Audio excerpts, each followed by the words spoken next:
আজি তাৰিখত যদি চাওঁ টিউটৰসকলৰ অৱস্থাটো কি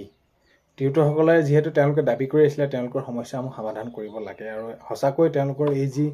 মূল সমস্যাটো সমাধান হ'বগৈ নে যিদৰে তেওঁলোকৰ বাবে সিদ্ধান্ত গ্ৰহণ কৰা হ'ল বা আগন্তুক সময়ত কি হ'বগৈ তেওঁলোকৰ হয় তো আজিৰ ভিডিঅ'ৰ জৰিয়তে এই বিষয়খিনি জনাব গৈ আছোঁ ভিডিঅ'টো আপোনালোকে শেষলৈকে চাব বুলি আশা কৰিলোঁ শেষত আপোনালোকৰ মন্তব্য কমেণ্টৰ জৰিয়তে জনাব আৰু এইখিনিতে আপোনালোকক এটা অনুৰোধ কৰিম ভিডিঅ'বিলাকত কোৱাৰ দৰে চেনেলটোলৈ আপোনালোক যদি নতুনকৈ আহিছে চেনেলটো ছাবস্ক্ৰাইব কৰাৰ লগতে কাষত থকা বেল আইকনটো প্ৰেছ কৰি অন কৰি থ'ব যাতে নতুন এটা ভিডিঅ' দিয়াৰ লগে লগে আপোনালোকে আগতীয়াকৈ চাবলৈ পায় যদি ভিডিঅ'টো চাই ভাল পায় লাইক এটা কৰি দিব আৰু শ্বেয়াৰ কৰি দিব বুলি আশা কৰিলোঁ কথাখিনি যুক্তিসংগত হয়নে নহয় আপোনালোকে জনাব এতিয়া টিউটৰ শিক্ষাগুৰুসকলৰ হৈ যি তেওঁলোকৰ বছৰি 6%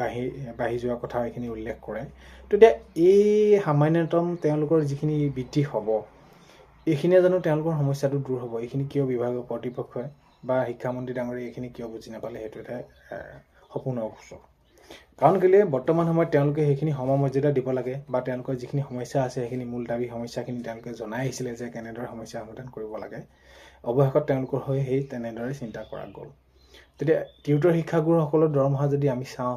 অন্য শিক্ষকৰ তুলনাত তেনেহ'লে কিমানখিনি এতিয়া আজি বৰ্তমান সময়ত প্ৰত্যেকটো দিশতে যদি প্ৰত্যেকটো ক্ষেত্ৰতে স্বাস্থ্যৰ পৰা নিজৰ ঘৰখন হওক নিজৰ যি সমস্যা আছে সেইখিনি সমাধান কৰিবলৈ যাওঁতে কিমানখিনি অৰ্থৰ প্ৰয়োজন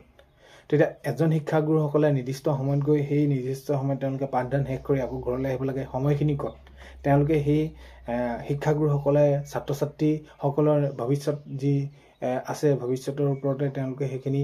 যাতে তেওঁলোকে এজন সুনাগৰিক হয় বা দেশৰ হৈ ভাল কাম কৰে তো তেওঁলোকে মানৱ সম্পদ গঢ় দিছে তো এনে ক্ষেত্ৰত তেওঁলোকে নিজৰ প্ৰাপ্যখিনি তেওঁলোকে পাব লাগে কেনেকৈ তো এইখিনি ক্ষেত্ৰত বিশেষকৈ বুজি পোৱা উচিত টিউটৰ শিক্ষাগুৰুসকলৰ অৱস্থা সঁচাকৈ বহুত বেছি দুখ লগা বিষয় তেওঁলোকে শিক্ষকৰ দৰে এটি পবিত্ৰ বৃত্তিত জড়িত হৈ তেওঁলোকে আন্দোলন কৰিব লগা হৈছে দাবী জনাব লগা হৈছে যে আমাৰ এই বৃদ্ধি কৰি দিব লাগে তো এইখিনিক লৈ সঁচাকৈ বহুত এটা দুখ লগা হৈছে যে কি হ'ব কি নহ'ব কমেও তেওঁলোকৰ যিটো 30-40 হাজাৰ বা যি নহওক তেনেদৰে তেওঁলোকে যিটো বিচাৰিছে ইমানখিনি দৰমহা হ'লেহে তেওঁলোকৰ যিটো সমস্যা আছে সেই সমস্যাবোৰ দূৰ হ'ব তেতিয়া আগন্তুক সময়ত কেনেদৰে ব্যৱস্থা গ্ৰহণ কৰে এইটো এটা উল্লেখনীয় বিষয় হ'ব কাৰণ কেলৈ এজন শিক্ষকে মানৱ সম্পদ গঢ় দিয়ে আৰু সেই মানৱ সম্পদ গঢ় দিয়া শিক্ষাগুৰুজনৰ অৱস্থা যদি পানীত হাঁহ নচৰা হয় তো ইয়াতকৈ আৰু দুখ লগা বিষয় কি হ'ব পাৰে এতিয়া টিউটৰ শিক্ষাগুৰুসকলৰ আগন্তুক সময়ত কেনেদৰে কি হয় সিদ্ধান্ত আগন্তুক সময়ত গম পোৱা যাব মুঠৰ ওপৰত এই শিক্ষাগুৰুসকলৰ হৈ যি তেওঁলোকে দাবীটো কৰিছে সেইটো হৈ চিন্তা কৰাৰ প্ৰয়োজন আছে বুলি মই ভাবোঁ আৰু সমস্যাবোৰ অতি সোনকালে দূৰ কৰিব লাগে আৰু বাকী যিসমূহ যেনেদৰে আছে শিক্ষাগুৰুসকলৰ হয় তো সকলোখিনি ঠিক কৰি দিলে নিশ্চয় সমাধান হ'ব তো দেখা যাওক আগন্তুক সময়ত এতিয়া নিৰ্বাচন হৈ গ'ল নিৰ্বাচন হোৱাৰ পাছত এতিয়া ফলাফল ঘোষণা হ'ব চৰকাৰ গঠন হ'ব যোনে চৰকাৰ নহওক কথা হ'ল কি এই শিক্ষাগুৰুসকলৰ সমস্যাবিলাক সমাধান হ'ব লাগে ভিডিঅ'টো শেষলৈকে চোৱাৰ বাবে ধন্যবাদ ভিডিঅ' প্ৰথমতে কোৱাৰ দৰে চেনেলটোলৈ যদি আপোনালোক নতুনকৈ আহিছে ছাবস্ক্ৰাইব কৰাৰ লগতে কাষতে থকা বেল আইকনটো প্ৰেছ কৰি অল কৰি থ'ব যাতে নতুন এটা ভিডিঅ' দিয়াৰ লগে লগে আপোনালোকে আগতীয়াকৈ চাবলৈ পায়